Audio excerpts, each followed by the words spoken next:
నేను నస్యం మొహమ్మద్ ఫరూక్ అని నేను శాసనం ద్వారా నిర్మితమైన భారత రాజ్యాంగం పట్ల నిజమైన విశ్వాసం విధేయత చూపుతానని, భారతదేశ సార్వభౌమాధికారాన్ని సమగ్రతను కాపాడుతానని, ఆంధ్ర రాష్ట్ర మంత్రిగా నా కర్తవ్య శ్రద్ధతో అంతర్గత శుద్ధితో నిర్వర్తిస్తానని, భయం కానీ పక్షపాతం కానీ రాగద్వేషాలు కానీ లేకుండా రాజ్యాంగాన్ని శాసనాలను అనుసరిస్తానని, ప్రజలందరికీ న్యాయం చేస్తానని అల్లా సాక్షిగా ప్రమాణం చేస్తున్నాను.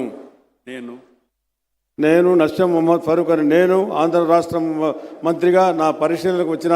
లేదా నాకు తెలియవచ్చిన ఏ విషయాన్ని నా కర్తవ్యాలను సక్రమంగా నిర్వర్తిస్తానని,